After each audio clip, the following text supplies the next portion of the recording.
ఫుజీరా ప్రాంతంలో మా దైవజనులు తెలుగు సంఘము ఫుజీరా వారి ఆధ్వర్యంలో అద్భుతమైనటువంటి వార్షికోత్సవ పండుగ ఏర్పాటు చేయడం జరిగింది. దానికి సంబంధించి వారి పిలుపు ప్రేమ పూర్వకమైన ఆహ్వానాన్ని బట్టి గత సాయంకాలం వారి మధ్య ఉండడానికి ప్రభు సహాయం చేశారు.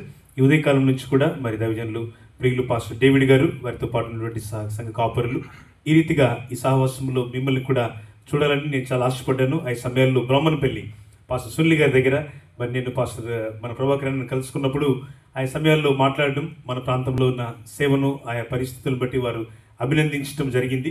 సో దేవుని చిత్తమైతే ప్రభు చిత్తమైతే మీ మధ్య ఉంటానని నేను వారితో అనడం జరిగింది. ప్రభు ఆ మాట ఈరోజు రూఢీపరిచినందుకు ప్రభుని స్తుతిస్తున్నాను. హల్లెలూయా. సమస్త మహిమ మన ప్రభునికి చేయాలని కోరుతూ నా పరిచయం అడిగారు కనుక నేను నందిపేట కేంద్రంగా మా పరిచర్యలు ఉన్నాయి. 60 గ్రామాల్లో మాకు దేవుడు సంఘాలు పరిచర్యలు ఇచ్చారు. 3 అద్భుతమైన మందిరాలు దేవుడు కట్టించారు. మన ప్రాంత మంత్రులు కూడా మరి మన నిజామాబాద్ ఉత్తర తెలంగాణ ప్రాంతం మరి ఎక్కువగా మనందరికీ బహుశా ఎక్కువ మంది మన బ్రదర్స్ అక్కడి నుంచి ఉన్నారని నేను విన్నాను. చాలా సంతోషం. మరి ప్రభు మీ మధ్య ఉండడానికి సహాయం చేసినారు. మరి మన ప్రాంతం పట్ల మనం ఎంతో మరి చాలా ప్రత్యేకమైన శ్రద్ధ కలిగి మన ప్రాంత రక్షణ కొరకు మనం ప్రయాసపడాలి. మన ప్రాంతం ఎంతో రక్షణతో నింపబడాలి. కంపారిటివ్లీ ఇతర ప్రాంతాలతో పోలిస్తే డ్రైల్యాండ్గా ఉన్నటువంటి మన ప్రాంతం ఎడారి ప్రాంతాన్ని ఏ విధంగా దేవుడు ఇక్కడ సస్యశ్యామలంగా చేశాడు, భవనాల ద్వారా, వస్తువుల ద్వారా, వ్యాపారాల ద్వారా అన్నిటికంటే మించింది దేవుని కొరకు పనిచేయట. ఆ విధంగా మన రాష్ట్రాన్ని, మన తెలంగాణ ప్రాంతం పట్ల, భారతదేశం పట్ల మన సంఘం సదగిలి ఉండాలని ప్రార్థించాలని కోరుతూ తెలుగు క్రైస్తవ సంఘం జబులల్లి దుబాయ్ పక్షంగా మరి చేరువచ్చినటువంటి సంఘం అంతటికి కూడా నా హృదయపూర్వకమైన వందనాలు మరొకసారి అందరికీ చెల్లిస్తూ దేవుని వాక్యంలోనికి నేను ఆహ్వానం చెబుతున్నాను. తలలు వంచుటకు ప్రార్థన చేసుకుందాం. అత్యంత కృపయు కనికిరము జాలిగలు మా పరులకు తండ్రి, సమస్త మహిమ మీకే చెల్లిస్తున్నాం. ఈ ఆరాధన ద్వారా, పరిశుద్ధ దినపు సహవాసం ద్వారా మేము కూడి దేవా మేము స్తుతించడానికి మీరు సమయం ఇచ్చారు. ఇది కేవలం మీ కృపలను మాకు కలిగింది. ప్రభువా, మీరు స్తుతించే భాగ్యం ఎంతో గొప్పది నాయన. తగిన తండ్రి, ప్రతి ఆదివారం ఈ రీతిగా మా ప్రియ సహోదరి సహోదరులు సంఘంగా కూడుకుంటూ అనేక రీతులుగా ప్రభువా అనేక సంగతులు ఆత్మ సంబంధంగా ధ్యానిస్తుండగా ప్రభువా మరి అల్పుడను అయోగ్యుడను ఎన్నికలేని వాడను నన్ను కూడా ఈ పట్టణం తీసుకుని వచ్చారు. ఈ ఉదయకాలం నుంచి కూడా గత రాత్రి కూడా మీ యొక్క శ్రేష్టమైన సంగతులు అనేకులతో సంఘాలతో పంచుకోవడానికి సహాయపడ్డారు. ఈ రాత్రి కూడా ఒక నూతన కోణంలో దర్శించమని, కొద్ది సమయం మాకెంతో ఆశీర్వాదకరంగా చేయమని, మా భారతదేశం పట్ల, మా తెలుగు రాష్ట్రాల పట్ల, ప్రత్యేకించిన మా ప్రజల పట్ల మీకున్న సంకల్పం గొప్పదని నమ్ముతున్నాం. దయతో నేను మీ కార్యం నూతనపరచండి. యెహోవా, సంవత్సరంలో జరుగుతుండగా నీ కార్యం నూతనపరచమని హబక్కూకు భక్తుడు ప్రార్థించాడు. మేము ఈ రాత్రి ఆ ప్రార్థనను మా ప్రార్థనగా మార్చుకొచ్చున్నాం. మీరే మమ్మల్ని దర్శించండి, మా జ్ఞానాన్ని శూన్యపరచండి. కేవలం మీ మాటలు మాత్రమే మాకు వినిపింప దయచూపమని యేసు నామమున ప్రార్థించి పొందుకొని ఉన్నాము తండ్రి. ఆమేన్, ఆమేన్, హల్లెలూయా. దేవుని వాక్యం నుండి మూలవాక్యంగా హెబ్రీయులకు రాసిన పత్రిక 11వ అధ్యాయాన్ని మనం తెరుచుకుందామండి. దేవుని వాక్యం నుండి హెబ్రీయులకు రాసిన పత్రిక 11వ అధ్యాయాన్ని మనము తెరుచుకుందాం. ఈ 7వ వచనాన్ని మనందరం కలిసి, ఇందులో 7వ వచనాన్ని అందరం కలిసి చదువుకుంటాం. హెబ్రీయులకు రాసిన పత్రిక 11వ అధ్యాయము చాప్టర్ 11 అండ్ వర్స్ నెంబర్ 7 అందరం కలిసి చదువుకుందాం. విశ్వాసమును బట్టి నోహువు అది వరకు చూడండి సంగతులను గూర్చి దేవుని చేత హెచ్చరింపబడి భయభక్తులు కలవాడై తన ఇంటి వారి రక్షణ కొరకు ఒక ఓడను సిద్ధము చేశాను. అందువలన అతడు లోకం మీద నేరస్థాపన చేసి విశ్వాసమును బట్టి కలుగు నీతికి వారసుడాయను. ఆమేన్. ప్రియమైన వర్లారా, భక్తుడైనటువంటి పౌలు భక్తుడు ఒక గొప్ప అద్భుతమైనటువంటి సంగతులను రాస్తూ రక్షింపడినటువంటి యూదులకు, హెబ్రీయులుగా ఉన్నటువంటి వారికి ఉత్తరాన్ని రాస్తూ ఉన్నాడు. కొత్త నిబంధనలో పత్రికలలో ఈ హెబ్రీ పత్రికను మనం కొంచెం ప్రత్యేకమైన కోణంలో చూడాలి. ఎందుకంటే ఈ యూదులు రక్షణ అనుభవాన్ని ఆత్మ సంబంధంగా వారికి తెలియపరిచినప్పుడు పాత నిబంధనలోని సంగతులను కొత్త నిబంధనలు చెప్పేటప్పుడు ప్రతి విషయానికి పాత నిబంధనను జోడిస్తూ చెప్పాలి, లేకపోతే వారు నమ్మరు. రక్షింపడినటువంటి స్థితి వారు యేసుప్రభువును అంగీకరించిన తర్వాత, హెబ్రీ సంఘము యేసుక్రీస్తు రక్తంలో కడుగబడిన తర్వాత, వారు రక్షణ పొందిన తర్వాత ఏది చెప్పాలనుకున్న పౌలు భక్తుడు పాత నిబంధనలోని ప్రవక్తులను, పాత నిబంధనలోని క్రమాన్ని జ్ఞాపకం చేస్తూ చెప్తాడు. ఆఖరు చెప్తాడు, దేవుడే మన ప్రధాన యాజకుడు అనే మాట ఈ హెబ్రీ పత్రికలోని ప్రతి అధ్యాయంలో మనం చూస్తాం. అవును, మనకు గొప్ప ప్రధాన యాజకుడు ఉన్నాడు. ఈ ప్రధాన యాజకుడు మన కొరకు ఒకటే బలి చెల్లించాడు. ఈ లోకంలో చాలా బలులు ఉన్నాయి, చాలా రకాలైనటువంటి మనుషులు ఈ లోకంలో దేవుని స్వరూపాన్ని కలువరగా చెప్పబడ్డారు. కానీ యేసుక్రీస్తు ఒక్కడే, ఆయన ఒక్కసారి అర్పించబడ్డ చేత, హెబ్రీ 10:10 చెబుతోంది కదా, యేసుక్రీస్తు ఒక్కసారి అర్పించబడ్డ చేత ఆ చిత్తమును బట్టి మనము పరిశుద్ధపరచబడ్డాం.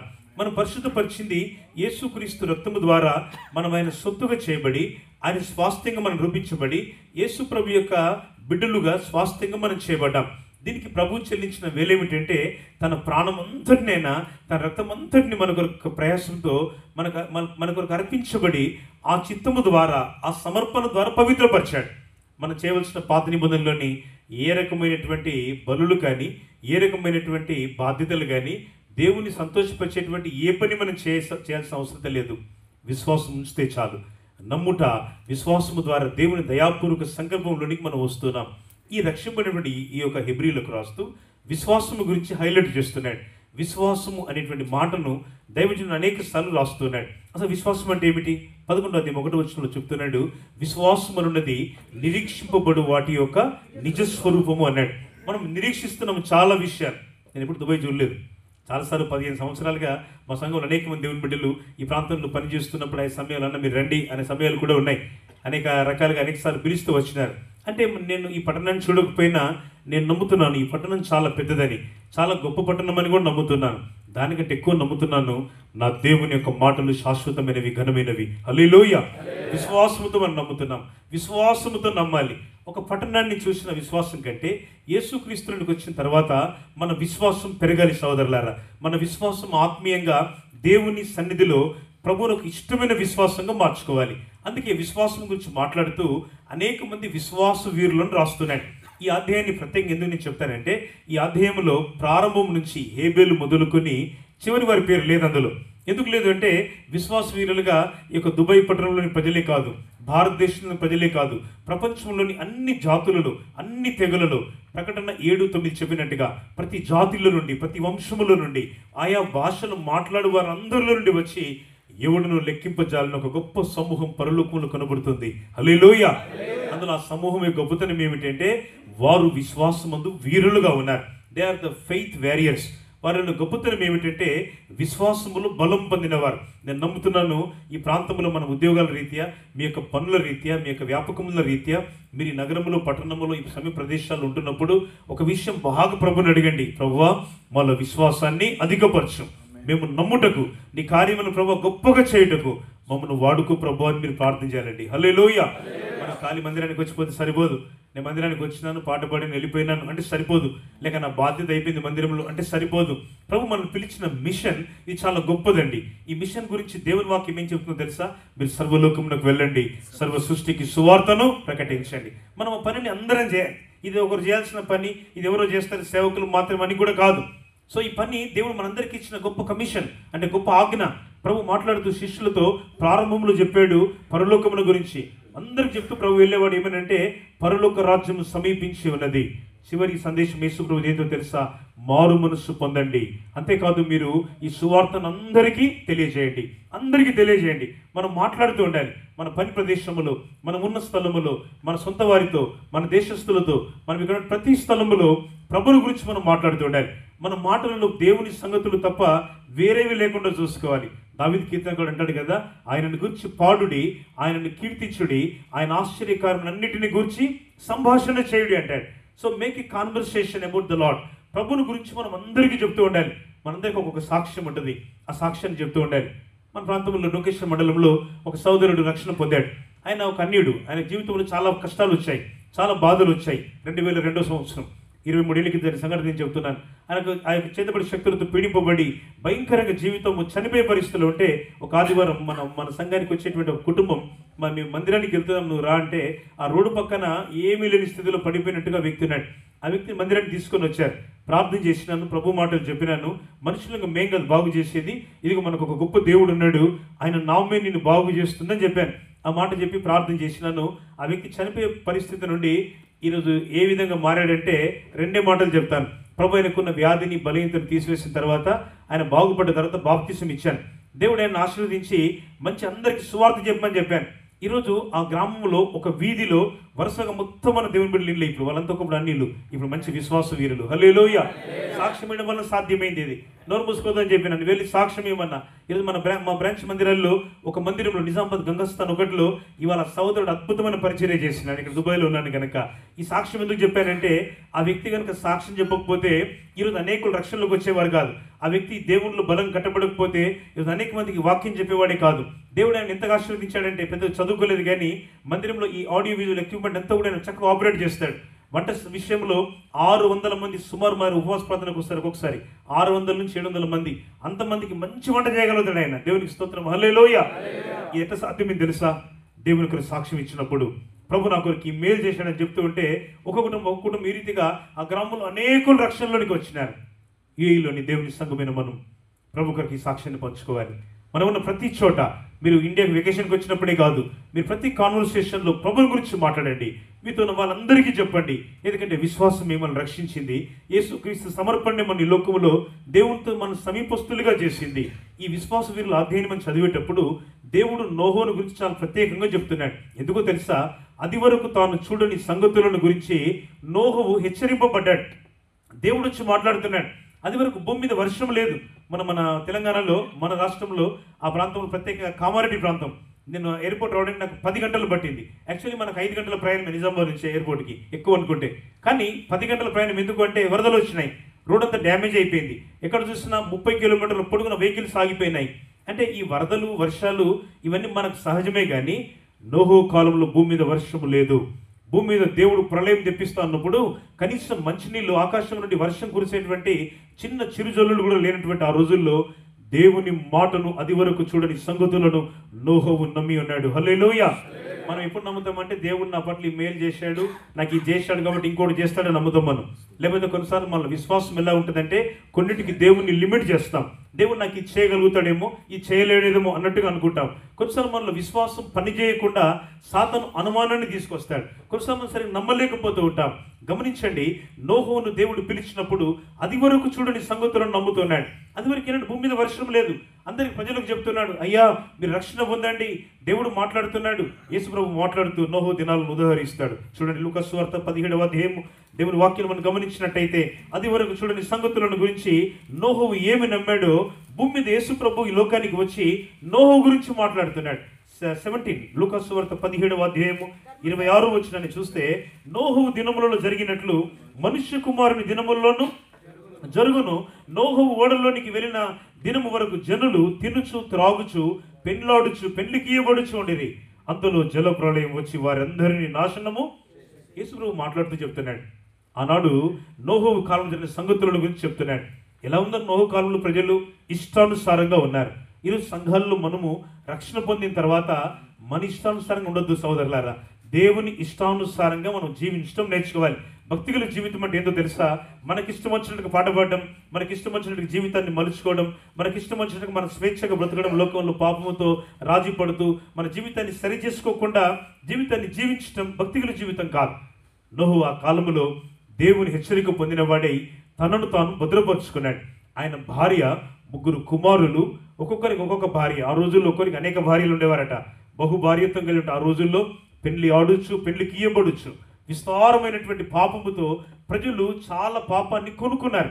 ఈరోజు ప్రజలు పాపాన్ని కొనుక్కుంటున్నారు, నీతిని కొనుక్కోవట్లేదు, రక్షణ కొనుక్కోవట్లేదు, భయభక్తులతో జీవించడం అనేకులు అభ్యాసం చేయట్లేదు.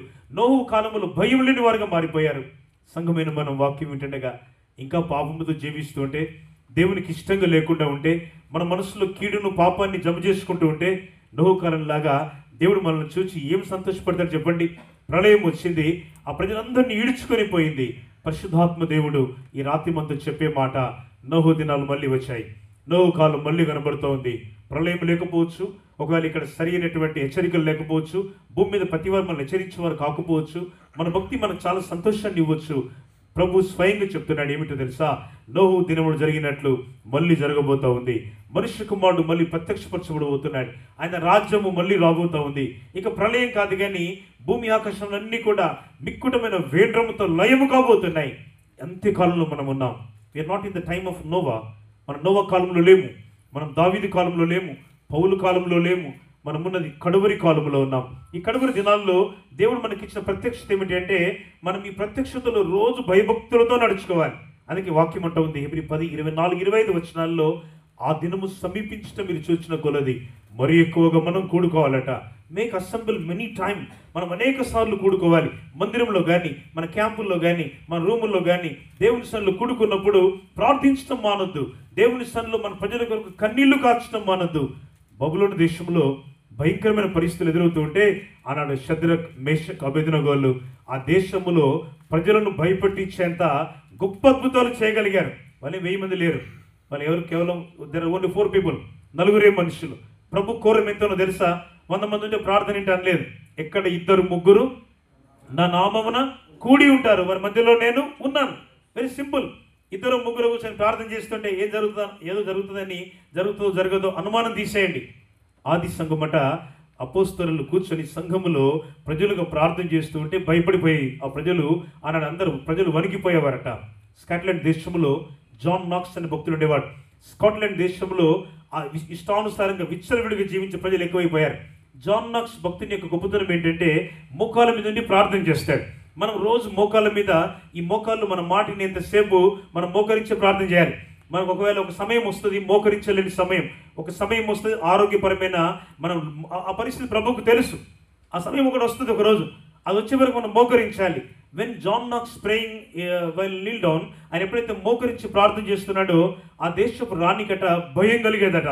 గూఢచారులను పెట్టి, సిఐడి అధికారులను పెట్టి ఆమె చెక్ చేయించేదట, whether he is praying or not. ఇప్పుడు మోకరించి ప్రార్థన చేసినాడా ఏదో జరగబోతోంది, భయపడిపోయేవారట. సంగమా, దేవుని ప్రజలారా, కొంచెం ప్రార్థన పెంచండి. అట్లీస్ట్ ఒక 5 నిమిషాలు ప్రార్థన చేసేవారు ఇంకొక 5 నిమిషాలు కలపండి. ఒక వారం తర్వాత మరొక 5 నిమిషాలు కలపండి. కనీసం మన ప్రజల కొరకు, మన కుటుంబాల కొరకు, మీ కొరకు, మన సొంత దేశంలో చాలా మంది ప్రార్థన చేస్తారు. నేను ఇవాళ 4వ ఆరాధనగా వాక్యం చెప్తున్నాను. మా సంఘాల్లో కూడా ప్రత్యేకించి నా సాక్ష్యంగా చెప్తున్నాను. మా కనీసం అంటే ఒక 60 గ్రామాల్లో 2000 సంఘం ఉంది. మాకు 2000 మంది ప్రజలకు నేను కాపురిని. మా సంఘాల్లో ఖచ్చితంగా దుబాయ్లో ఉన్న మన ప్రియ సోదరుల కొరకు మన కన్నీళ్లతో ప్రజలు ప్రార్థన చేస్తున్నారు. హల్లెలూయా. నేను చెప్పగలను ఈ మాట ధైర్యంతో. ఎందుకో తెలుసా? మా ప్రజలు మీ కొరకు ప్రార్థన చేస్తున్నారు. మీరు కూడా ప్రార్థన చేయగలిగితే, మీరు కూడా మోకరించగలిగితే, జాన్ నాక్స్ వల్లే ఆ తరాన్ని గడగడలాడించిన అపోస్తలుల వల్లే. మీరు అపోస్తల కార్యం చదువుతుంటే నాకు సమయం తక్కువగా ఉంది. నేను యాక్చువల్ మీకు 2 గంటలు వాక్యం చెప్పాలనుకున్న టైం ఉంటే, కానీ ప్రవచితం అయితే మళ్ళీ దేవుడు అవకాశం ఇస్తే చూద్దాం. కానీ ముగించిపోతే కొన్ని మాటలు చెప్తాను. అన్న అపోస్తలు అంటే కలిసి వారు కూర్చొని ఏకీభవించి ప్రార్థన చేస్తుంటే ప్రజలు భయపడిపోయేవారట. వారికి చాలా భయం కలిగిందట. కారణం ఏంటంటే అపోస్తలులు ఏకీభవించి ప్రార్థిస్తుండగా, దేవుని యొక్క సత్యమును గురించి వారు ఏకీభవించి కన్నీళ్లు కారుస్తుండగా ప్రజలకు భయం కలిగేదట. వారు చూసి ఆశ్చర్యపోయి వారు కూర్చున్న చోట భయంకరమైన భూకంపం కలిగింది.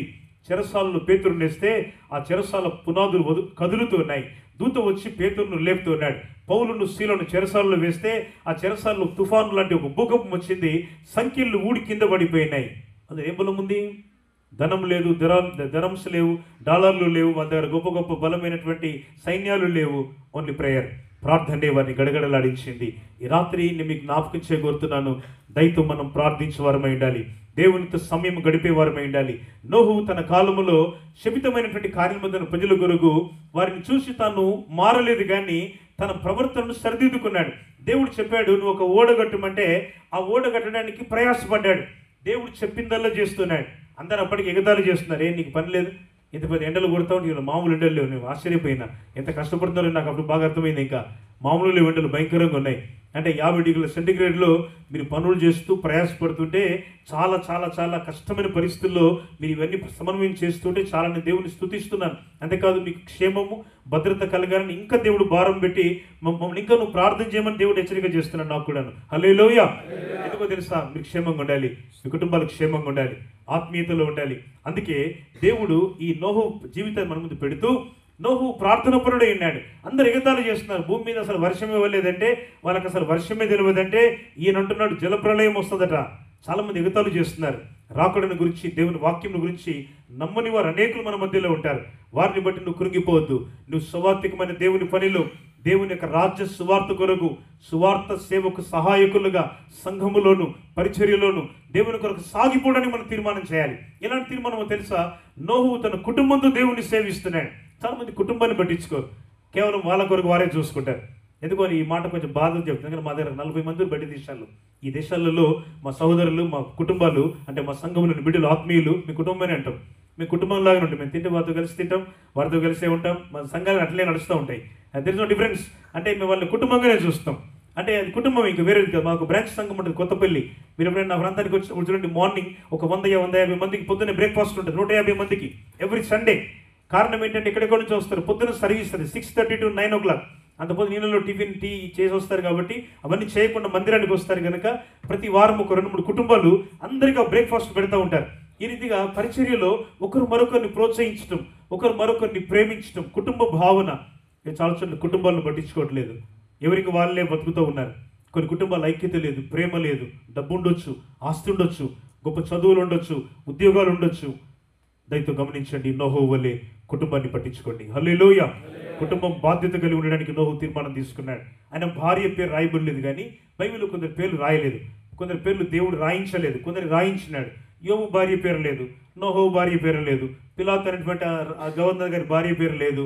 ఈ రకంగా దేవుడు కొందరు పేర్లు రాయలేదు, కొందరు పేర్లు రాయించాడు. దీని ఉద్దేశం ఏంటంటే కుటుంబంలో పేరు కాదు ముఖ్యం, కానీ కుటుంబం దేవుని నడవడికలో ఉండాలి, కుటుంబము క్రీస్తు కేంద్రితంగా ఉండాలి.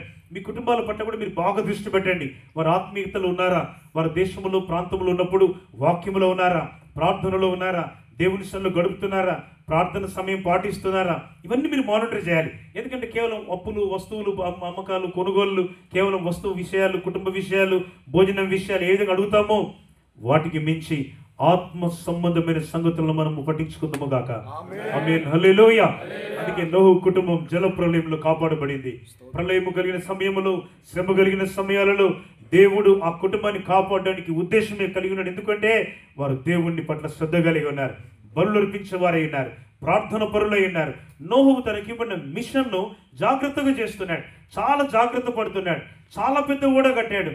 ప్రపంచంలోని జీవరాశులన్నీ కూడా ఒక్కొక్క జత చొప్పున, ఆడ జంతువు, మగ జంతువు, ఆడపక్షి, మగపక్షి, ఈ విధంగా ఒక్కొక్క జాతి జీవులు, జీవులు మొదలుకొని, ఆకాశ పక్షులు మొదలుకొని, సముద్రంలోని ఉండేటువంటి సమస్తమైనటువంటి పక్షులు, జీవరాశులు మొదలుకొని అన్నిటి కొరకు ఈ made some room in the ship. ఆ ఓడలో ఆయన స్థలమునిచ్చినాడు. ఎప్పుడు సాధ్యమో తెలుసా? మనం దైవికమైన క్రమం నడుస్తున్నప్పుడు మన కుటుంబము 1000 మందికి ఆశీర్వాదకరంగా ఉంటుంది. హల్లెలూయా. ఒక లేదు మనమే ఉంటాం, మన వరకు మనం ఉంటాం. మన కుటుంబాలు ఏ విధంగా మనం సరిగ్గా పట్టించుకోము, వారి కోసం ప్రార్థన చేయం, కొన్నిసార్లు మనం వాటి పట్ల లక్ష్యం కలిగి ఉండము. But see the life of Noah జీవితాన్ని మీరు చూస్తే చాలా శ్రద్ధ కలిగి ఉన్నాడు. అది వరకు చూడని సంగతులను గురించి దేవుడు మాట్లాడుతుంటే ఆ మాటలను వింటున్నాడు. దేవుడు మీకు కూడా చెప్తాడండి, మీకు కూడా దేవుడు జ్ఞాపకం చేస్తాడు. అది వరకు చూడని సంగతులు చెప్తాడు, మీరు వాటిని వినండి. ప్రభు చెప్పే మాటలను మీరు ఆలోచన చేయండి. అది వరకు చూడని సంగతులను దేవుడు మాట్లాడుతుంటే నోహోవు హెచ్చరింపబడ్డాడు. ఆ మాట మీరు చదవాలని నేను కోరుతున్నాను. 7వ వచనం 11:7. అది వరకు చూడని సంగతులను చూచి, ఆ సంగతులను గూర్చి దేవుని చేత హెచ్చరింపబడి భయభక్తులు. ఇక కొంచెం ఆగాలి. దేవుడు హెచ్చరిస్తుంటే భయం కలుగుతుంది, ఆయనకి హెచ్చరిస్తూ ఉంటే దేవుని భయం కలుగుతూ ఉందట. కొన్నిసార్లు హెచ్చరికలు దేవుడు చెప్తుంటే మనకి ఇష్టం ఉండదు, అది నాకు కాదులే అనుకుంటాం. ఎక్కడైతే హెచ్చరిక దేవుడు చెప్తున్నాడు అక్కడ మనకు మంచి లైఫ్ ఉంది. హల్లెలూయా. హెచ్చరిక లేదనుకోండి మనం చాలా అట్లాగే ఉంటాం. మనకి లోపల ఏముంది సమస్య మనకు తెలియదు, డాక్టర్ గారు కూడా తెలియదు. డాక్టర్ గారి దగ్గరికి వెళ్ళి నాకు బాగలేదు అంటే ఆయన ఏం చేయలేడు. ఓపెన్గా చెప్పాలి, ఈ సమస్య ఉందంటే దానికి సంబంధించి ఇన్వెస్టిగేట్ చేస్తాడు, లేకపోతే దానికి సంబంధించిన వైద్యం చేస్తాడు. ప్రభు దగ్గరికి వచ్చి యథార్థంగా చెప్పుకోవాలి, ఏమన్నా తెలుసా ప్రభువా, నేను హెచ్చరిస్తున్నాగా నేను మార్చుకుంటాను, నేను సరి చేసుకుంటాను. అది కదా దేవునికి ఇష్టం. దావీదు రాస్తూ అంటాడు, విరిగిన మనస్సే దేవునికి ఇష్టమైన బలులు అంటాడు. మన మనస్సు దేవునికి సమీపంగా రావాలంటే దేవుని సన్నిధిలో మన మనస్సు లోకముతో విరిగిపోవాలి. దేవునితో కలపబడాలంటే లోకం నుంచి మనం మెల్లిగా బయటికి రావాలి.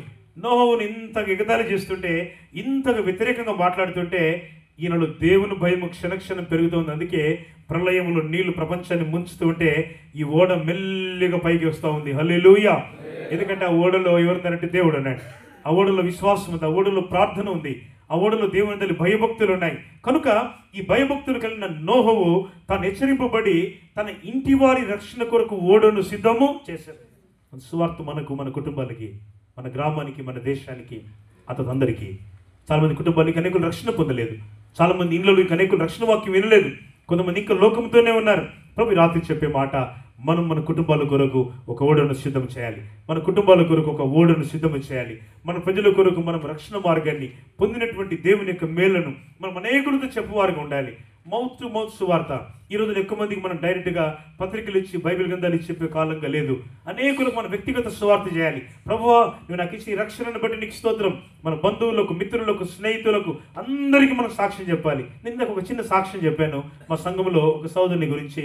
ఆయన ఏ విధంగా ప్రభు కొరకు సాక్షిగా మారాడో, ఏ విధంగా ఆయన ద్వారా కొన్ని కుటుంబాలు అనేకంగా మందిరానికి వస్తున్నారో, వారందరూ సంఘంలో ఒక మంచి బాధ్యత గల వ్యక్తులుగా మారారో ఒక చిన్న సాక్ష్యం చెప్పాను దేవుని మహిమ కొరకు. ఈ రాత్రి దేవుడి సాక్ష్యం మీ కుటుంబాల్లో కూడా స్థిరపరచును గాక. వాటి కొరకు మనం ప్రార్థన చేయాలి. అందుకే నోహోవు he was so mindful and careful about the family. కుటుంబము దేవుని కొరకు సమర్పించడానికి చాలా జాగ్రత్తగా ఉన్నాడు. మళ్ళీ ఒకరోజు దేవుడు తన మాట నెరవేర్చుకొని మళ్ళీ భూమి మీదకి నడిపించినాడు.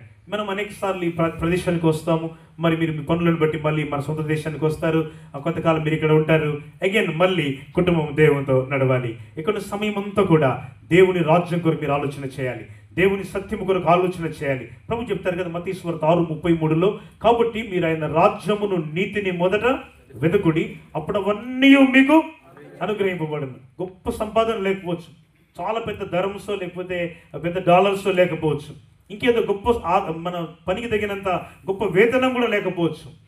రాజ్యం వెతకండి, యేసు రాజ్యమును. మీరు ఆయనతో కలిసి నడవండి, ఆయన పరిశుద్ధను సన్మానించండి, దేవుని కార్యాల్లో మమేకం అవ్వండి. ప్రభువే చెప్పారు, నన్ను వెతకండి, అప్పుడు మీకు అన్నీ నేను మీకు అనుగ్రహించే దేవుడను. హల్లెలూయా. ఇంకో మాట కూడా చెప్పనివ్వండి. లోకానికి దేవుడు మనలో ఉప్పుగా ఉంచాడు. ఉప్పు కనబడదు, కూరలో చక్కగా డామినేట్ చేస్తుంది. కూరలో ఉప్పే లేదనుకోండి తినలేం మనం. తగినంత ఉప్పు ఉండాలి.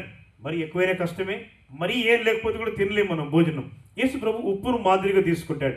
యేసు ప్రభు చెప్పే ఉపమానాలన్నీ కూడా మన ప్రభు చెప్పేవి చాలా చిన్న చిన్నవి.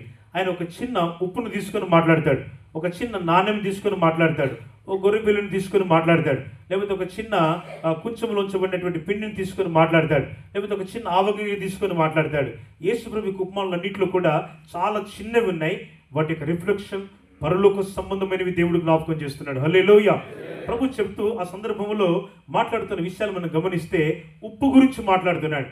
మొట్టమొదటి ఉప్పు రుచి గలది. కూరలో, వస్తువులు, ఆహార పదార్థాలు రుచి మనకు కలిగిస్తుంది. మన జీవితం కూడా రుచికరంగా ఉండాలి. మనకున్నది ఒకే జీవితం. మనమే 2 సార్లు 3 సార్లు భూమి మీదకి రావు. ఓన్లీ ఒకేసారి మనకు జీవితం. మనుషులందరూ ఒక్కసారే మరణించవలనని దేవుడు నిర్ణయించాడు. ఒకేసారి మన లోకానికి వచ్చాం, ఒకేసారి ప్రభు దగ్గరికి వెళ్ళిపోతాం. వెళ్ళేలోపు మన ఆత్మీయత, మన విశ్వాసము రుచిగలదిగా ఉండాలి, చాలా రుచికరంగా ఉండాలి. ఏం రుచి అంటే లోకంలో రుచి కాదు, షడ్ రుచులని చాలా రకాల రుచులు ఉంటాయి. నన్ను పాస్టర్ డేవిడ్ గారు మధ్యాహ్నం లంచ్కి తీసుకెళ్లారు. అక్కడ ఏదో 20 రకాల భోజనాలు పెట్టారు వాళ్ళు. అది పెద్ద రెస్టారెంట్ ఉంది దుబాయ్లో. వాళ్ళు రకరకాల పప్పుచారు మొదలుకుంటే ఏదేదో పెట్టారు వాళ్ళు. అవన్నీ టేస్ట్ చేయడానికి మాకు అవి తిని సరిపోయింది. ఈ మళ్ళీ అన్నం వద్దు సార్ అని చెప్పినాను, ఎందుకంటే తినలేము ఇంకా. ఇది సరిపోయింది, చాలా ఎక్కువైపోయింది, హెవీ అయిపోయింది. రుచిగల చోట ఆ రుచి సంతోషాన్ని ఇస్తుంది. యేసుక్రీస్తు ప్రభు ఉప్పుతో పోలుస్తున్నాడు. మనం ఉప్పు వంటి వారమై ఉందుముగాక. రెండవ లక్షణం, ఉప్పులో కనబడదు. It visible in not seen but it shows the power. అది కనబడదు కానీ ఉప్పు ఆ కూరను, ఆహార పదార్థాన్ని చాలా డామినేట్ చేస్తూ ఉంటుంది. మనం అన్నింటిలో కనబడాల్సిన అవసరం లేదు. మన సత్క్రియలో కానీ, మన ప్రార్థనలో కానీ ప్రభువే చెప్తారు కదా, మీరు ఉపవాసము చేయనప్పుడు మీరు చక్కగా రూమ్లోకి వెళ్ళండి, తలుపు దగ్గరికి వేసుకోండి. తలుపు దగ్గరికి వేయడం అంటే లోకం నుంచి అపస్వరాలు, చెడు స్వరాలు, పనికి మాలిన మనుషులతో స్నేహాలు, అపరిశుద్ధమైన కార్యాలు, వాటి నుంచి మెల్లగా రండి, డోర్ దగ్గరికి వేయండి, ప్రార్థన చేయండి అంటాడు ప్రభు. హల్లెలూయా. కనబడిన అదృశ్యమైన ఉప్పు, కనబడినటువంటి రుచిని అద్భుతంగా చూపే ఉప్పు. యేసు ప్రభు చెప్తున్నాడు, ప్రభు చెప్తున్నాడు, మీరు లోకమునకు ఉప్పై ఉన్నారు. ఉప్పు ఒకవేళ నిస్సారమైంది అనుకోండి, ఉప్పే కానీ అది సరిగా టేస్ట్ లేదు. It is not acting like the salt originally. మనం ఏం చేస్తాం, ఆ ఉప్పును, పనికిరాని ఉప్పును తీసుకెళ్ళి పడేస్తాం. ప్రభు అంటాడు, అది తీసుకెళ్ళి బయట పారవేస్తే మనుషులు దాన్ని తొక్కేస్తారు, అది ఉపయోగపడదు. దాంతో అదేంతో మామూలుగా పనికిరాని డస్ట్ లాగా ఉప్పును బయట పారేస్తారు. చాలా గొప్ప అర్థం ఉంది సహోదరులారా. ఈ మాటల ఉద్దేశం ఏమిటంటే, సరిగా మనం సాధు చేయబడకపోతే, సరిగా మనం ఉపయోగపడకపోతే, సరిగా దేవుని కొరకు ధ్యాస కలిగి ఉండకపోతే, భక్తిగల జీవితాన్ని నోహువలు అపేక్షింపకపోతే, ఒక దినం ఉన్నది దేవుని దగ్గర బయట పారవేసబడే దినం, న్యాయపు తీర్పు గల దినం. ఆ దినం పట్ల మనం భయం కలిగి ఉండాలి. మనం 3 విషయాలు భయం కలిగి ఉండాలి. 1, మన యొక్క సాక్ష్యం విషయంలో. 2, దేవుడు మనకిచ్చిన సమయము, శక్తి విషయంలో. 3, మన సామర్థ్యము, తలాంతుల విషయంలో చాలా జాగ్రత్త కలిగి ఉండాలి. మన సాక్ష్యాన్ని చాలా జాగ్రత్తగా కాపాడుకోవాలి. సాక్ష్యమే దేవుడు మనం నిలబెట్టేది. రక్షణ పొందిన తర్వాత సాక్ష్యాన్ని పోగొట్టిన వాళ్ళు చాలా మంది ఉంటారు. సాక్ష్యం విషయంలో భయభక్తులు లేని వారు ఉంటారు. లైఫ్ ఆఫ్ నోవా జీవితాన్ని చూస్తే ఈయన సాక్ష్యం ఎలా ఉందంటే, దేవుడు సంతోషపడే మంచి సాక్ష్యం తెచ్చుకున్నాడు. హల్లెలూయా. మనుషుల ముందు సాక్ష్యం గొప్ప కాదు. ఏదో మంచి వాళ్ళు అంటే చెడ్డ వాళ్ళు ఉండొచ్చు, ఏదో మనం చాలా ప్రేమించవచ్చు, రేపు ప్రేమించకను పోవచ్చు. కానీ నోహు జీవితాన్ని మనం చూస్తే చాలా ప్రేమ కలిగిన సాక్ష్యం, దేవునికి ఇష్టమైన సాక్ష్యం. అందుకే విశ్వాసవీరుల జాబితాలో ప్రముఖంగా నోహు గురించి దేవుడు చెప్తున్నాడు. మన గురించి ప్రభు చెప్పాలి, ఒకవేళ నిస్సారమైతే మన జీవితం బయట పారవేయబడి మనుషులు తొక్కుటకే కానీ అది మరి దేనికిని పనికిరాదు. కొంత చాలా విశ్వాసులు బలంగా ఉంటారు. కొంతకాలానికి ఏమైందంటే ఫుట్బాల్ క్రైస్తవులు. దైవజనులు భక్త సింగ్ అనే భక్తులు ఉండేవాడు. హైదరాబాద్ నగరంలో చాలా పెద్ద సేవ చేసిన ఒక దైవజనుడు మన తెలంగాణ ప్రాంతంలో. భారతదేశానికి కాదు ప్రపంచానికి ఈరోజు 40,000 చర్చిలు ఆయన పేరు మీద నడుస్తున్నాయి ఆన్ రికార్డ్. 40,000 సంఘాలు కట్టిన గొప్ప దైవజనుడు. మా తండ్రి గారికి బాప్తిసం ఇచ్చాడు ఆయన, డాక్టర్ దైవజనుడు భక్త సింగ్ గారు. చాలా గొప్ప దైవజనుడు. ఆయన ఒక మాట చెప్పేవాడు, ఏమైనా తెలుసా, క్రైస్తవులు ఈ తరంలో ఎలా ఉన్నారంటే, అప్పట్లో 60-70 ఆయన చెప్పిన మాట ఆ పుస్తకంలో నేను చదివాను. ఏమిటా మాట అంటే, అదేమిటంటే క్రైస్తవులు కొంతమంది ఫుట్బాల్ లాగా ఉంటారట. అంటే చాలా దాన్ని తన్నినప్పుడు ఆట ఆడేటప్పుడు చాలా ఎత్తి మీదకి వెళ్ళిపోతుంది. మళ్ళీ ఒకవేళ అది కింద పడిపోయేటప్పుడు చిన్న ముళ్ళు ఉందనుకోండి, అది మొత్తం గాలి దిగిపోయి ఇక పైకి మళ్ళీ వేస్తే మళ్ళీ పోదు. ఇంకా కొంత భక్తి అప్పుడప్పుడు ఉత్సాహంగా ఉంటారు, కొంతమంది అప్పుడే బలహీనం అవుతూ ఉంటారు. అప్పుడే కొన్నిసార్లు బలం తెచ్చుకుంటారు, అప్పుడే కొన్నిసార్లు బలహీనులు అయిపోతూ ఉంటారు. ఇది కాకూడదు సహోదరులారా. మన భక్తి నోహు వల్లే దేవునికి ఇష్టమైనది ఎప్పుడు ఉండాలి. హల్లెలూయా. No deviation. లోకం వైపు, మనుషుల వైపు కాదు, యేసు వైపే మనం చూడాలి. ప్రభు దూతను పంపి లోతుతో చెప్తున్నాడు, లోతు భార్యతో చెప్తున్నాడు, లోతు బిడ్డలతో కూడా చెప్తున్నాడు. కానీ వాళ్ళు వినరే. కుటుంబంలో వినని వాళ్ళు కొంతమంది ఉంటారు. మనం ఎంత మాటలని వినరు కొన్నిసార్లు. లోతు భార్య పరిస్థితి అదే. సోయరు క్షేత్రములో దేవుడిచ్చిన రమ్యమైనటువంటి మంచి పంటలు గలవాడు. ఆ క్షేత్రాన్ని చూస్తే నేను ఒకసారి ఇశ్రాయేల్ దేశం వెళ్ళినప్పుడు చూశాను. అవన్నీ ఆ ప్రాంతాలన్నీ కూడా చాలా సంతోషం కలిగింది నాకు. అరే దేవుడు ఇంత మంచి ప్లేస్లో ఉంచాడా. ఎటు చూసినా ఎడారి. మన సార్ తీసుకెళ్ళినట్టు ఫుజేరా ప్రాంతం వెళ్తుంటే ఆ రాళ్ళు రప్పలు, ఆ పెద్ద పెద్ద కొండలు లాంటి డస్ట్ చూస్తుంటే చాలా ఆశ్చర్యం అనిపించింది. రమ్మరమి అలాంటి సమయంలోనే అలాంటి స్థలంలో చూస్తే కొన్ని చోట్ల పచ్చని మంచి చెట్లు తోటలు కనబడ్డాయి ఇశ్రాయేల్ దేశంలో. ఆ ముందుకెళ్తే జోర్డాన్ అంతా కూడా చాలా ప్రదేశం అంతా కూడా డ్రై ల్యాండ్గా కనబడింది. ఇశ్రాయేల్ దేశానికి రాగానే సోయరు క్షేత్రం అంతా చూస్తుంటే వాటి మధ్య మంచి సారవంతమైన భూమి కనబడింది.